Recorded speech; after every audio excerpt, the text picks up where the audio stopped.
गणपते नमः।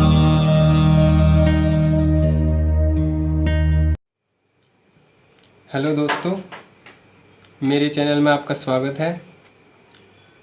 और आज हम बात करते हैं मेष लगन में गुरु ग्रह के प्रभाव को। मेष लगन में गुरु ग्रह के 12 भाव में प्रभाव को, कि मेष लगन में गुरु ग्रह कैसा प्रभाव देंगे अलग अलग भाव में, 12 भाव में। तो यहाँ पे हम पहले थोड़ा गुरु के बारे में जान लेते हैं। गुरु ग्रह क्या है और कैसे कैसे इनका फल होता है।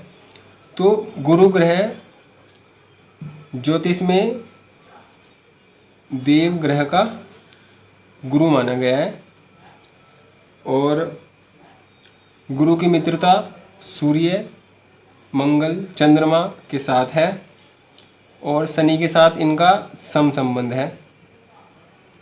और गुरु टीचिंग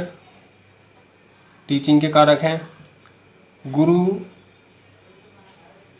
टीचिंग के कारक हैं, गुरु ज्ञान के कारक हैं, गुरु धन के कारक हैं, गुरु संतान के कारक हैं, गुरु विद्या के कारक हैं, गुरु धर्म के कारक हैं और गुरु योजना बनाने से संबंधित जो भी काम है वो गुरु में आते हैं। प्लानिंग, इस तरह के जो काम है वो गुरु के क्षेत्र में आते हैं। और गुरु ज्योतिष में सबसे शुभ ग्रह माने गए हैं और गुरु की 3 दृष्टि मानी गई है, 5, 7 और 9। गुरु ग्रह के प्रभाव को हम मेष लगन में जानेंगे। ये कुंडली 1 नंबर से शुरू होती है, तो इसलिए ये मेष लगन की कुंडली बनती है। तो अब हम बात करते हैं, अगर गुरु पहले घर में बैठते हैं, गुरु अगर पहले घर में बैठते हैं तो कैसा रिजल्ट देंगे। जो गुरु हैं वो पहले घर में दिग्बली होता है। पहली बात, दिग्बली का मतलब यह है कि इनका जो बल है वो 2 गुना हो जाएगा। और मेष जो राशि है वो इनके अति मित्र मंगल की राशि है और मंगल और गुरु की अति मित्रता है, जिसके कारण गुरु लग्न में उत्तम प्रभाव देंगे और कुंडली के बड़े से बड़े दोष को भी खत्म करेंगे। कुंडली में गुरु पहले भाव में अच्छा फल देंगे। यहाँ से इनकी पांचवी दृष्टि ज्ञान के घर को देखेगी, जो ज्ञान में वृद्धि करेंगे, संतान दे। और विवाह, यहाँ पे विवाह के भी कारक हैं गुरु। विवाह में जो धर्म से संबंधित जो भी कार्य होते हैं वो सभी गुरु के अंतर्गत आते हैं। तो पहले घर में बैठकर 5वें घर को देखेंगे, 7वें को और 9वें को, जिसमें आपका ज्ञान और आपका जो पारिवारिक जीवन है और आपका भाग्य, आपको तीनों में आपको पूरा साथ मिलेगा। गुरु मेष लगन में पहले भाव में बहुत अच्छा फल देंगे और व्यक्ति धनी होता है, पितृभक्त होता है और गुरु की महादशा में व्यक्ति को अच्छे से अच्छे रिजल्ट मिलते हैं और वह अपने कार्यों में सफलता प्राप्त करता है। और 9वें घर को देखेंगे तो लंबी लंबी यात्राएं भी होंगी, धार्मिक संबंधी यात्राएं होंगी, किसी भी धर्म स्थान में घूमने से संबंधित यात्राएं होंगी। दूसरे घर में गुरु धन के कारक हैं और दूसरा जो घर है वो भी धन का होता है, तो इसलिए गुरु दूसरे घर के कारक ग्रह बनते हैं। दूसरे घर में गुरु कारक होते हैं, इसलिए यहाँ पर अच्छा फल देते हैं। और अगर दूसरे घर में बैठते हैं तो परिवार, बहुत भाग्यशाली परिवार में आपका जन्म होता है ऐसे व्यक्ति का, और परिवार से बहुत बनती है और मतलब परिवार के साथ मेल जोल अच्छा होता है और धन की कभी कमी नहीं होती है। और व्यक्ति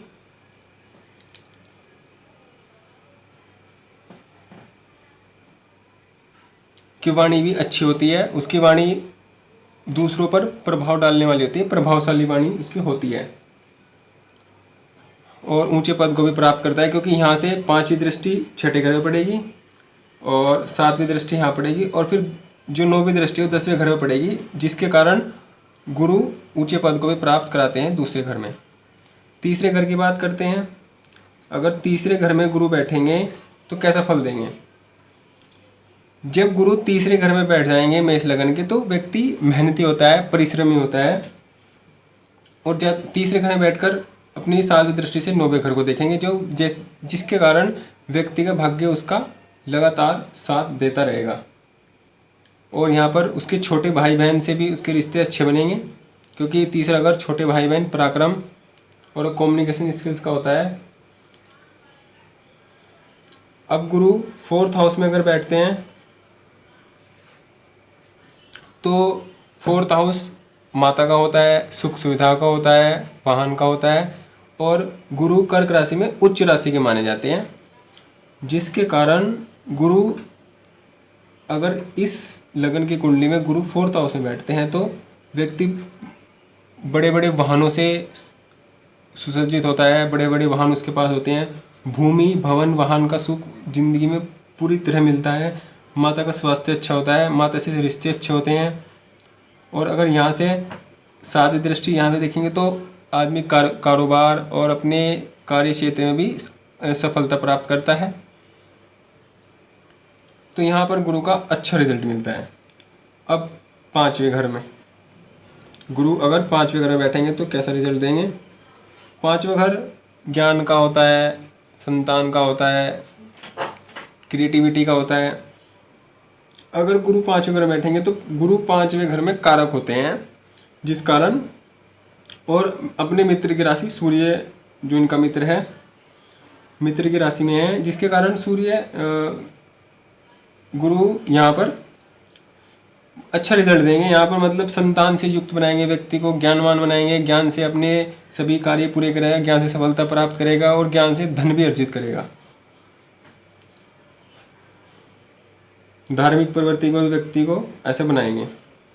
छठे घर में अगर गुरु बैठते हैं तो, क्योंकि छठा घर कर्जे, रोग, ऋण, शत्रु, बीमारी, नौकरी, इन सब का होता है, दुश्मनों, इन सब का होता है। तो यहाँ पर बैठकर गुरु, क्योंकि गुरु के बारे में एक बात कही जाती है कि गुरु जिस स्थान पर बैठते हैं उसकी हानि करते हैं और जहाँ पर देखते हैं उसकी वृद्धि करते हैं। तो छठे स्थान में अगर, क्योंकि भाग्य भाव के स्वामी होकर वे छठे में बैठेंगे तो भाग्य की कमी कर देंगे। यहाँ पर व्यक्ति को जीवन में संघर्ष करना पड़ेगा, तभी वो सफलता प्राप्त कर पाएगा। और छठे घर का कारक मंगल होता है। अगर मंगल अच्छी स्थिति में है, मजबूत स्थिति में, तो गुरु शायद अच्छा फल दे सकते हैं, लेकिन यहाँ पर व्यक्ति का भाग्य कमजोर हो जाएगा, जिसके कारण व्यक्ति को उसका भाग्य उसका साथ नहीं दे पाएगा, जिस कारण गुरु इतना अच्छा रिजल्ट नहीं दे पाएंगे यहाँ पर। अब बात करते हैं 7वें घर में। 7वें घर में गुरु शत्रु राशि में होते हैं। जो तुला राशि है, 7 नंबर की राशि, वो शुक्र की राशि है, और यहाँ पर कारक भी होते हैं गुरु। अगर यहाँ पर गुरु अकेले होंगे तो व्यक्ति के शादीशुदा जिंदगी में परेशानियाँ कर देंगे खड़ी। और अगर किसी के साथ होंगे तो फिर भाव को बचा लेंगे और व्यक्ति के जो दाम्पत्य जीवन है, उसकी शादीशुदा जिंदगी वो अच्छे से बीत जाएगी। नहीं तो व्यक्ति के जीवन में बहुत बड़ी समस्या बन जाएगी जब गुरु इस घर में होंगे।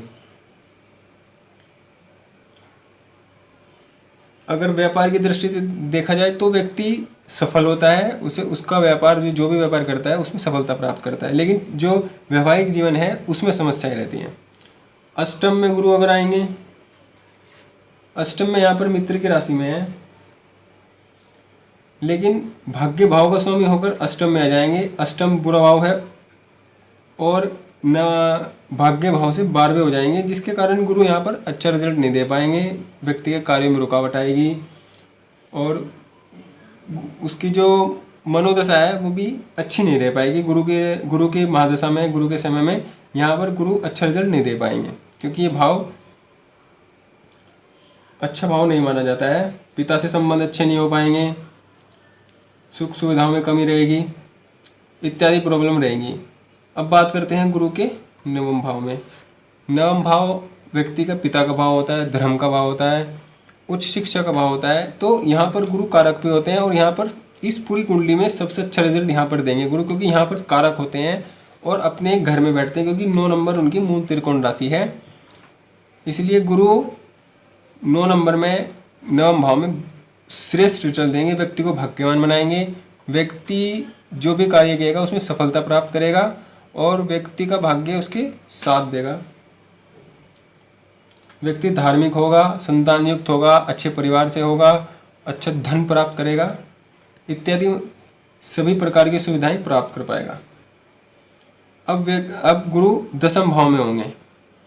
अगर गुरु दशम भाव में होंगे तो गुरु यहाँ पर बैठकर एक तो नीच राशि में हो जाएंगे गुरु की, क्योंकि मकर राशि नीच राशि है। तो अगर उनका नीच भंग है तो ये राजयोग वाली स्थिति बन जाएगी, क्योंकि केंद्र और त्रिकोण का संबंध बन जाएगा एक तो, और धर्म और कर्म का संबंध भी बन जाएगा। अगर नीच भंग है तो ये अच्छी स्थिति है। यहाँ पर व्यक्ति को एक अच्छा प्लानिंग बनाने वाला, अच्छे योजना बनाने वाला ब्यूरोक्रेट्स या फिर एक प्रशासन में अधिकारी इस तरह की किसी भी कार्य में शामिल करा सकते हैं। फाइनेंस से रिलेटेड किसी काम को रख सकते हैं, टीचर बना सकते हैं, प्रोफेसर बना सकते हैं।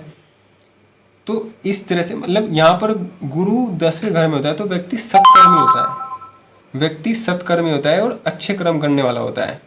अगर नीच भंग नहीं हो रहा है तो व्यक्ति को उस जीवन में अच्छे कर्म नहीं कर पाएगा। व्यक्ति अपने कर्म के लिए हमेशा परेशान रहेगा, हमेशा उसको कर्म में कभी सफलता नहीं मिल पाएगी और व्यक्ति अपने जीवन में व्यापार हो, कार्य क्षेत्र हो, में हमेशा समस्याएं बनी रहेंगी।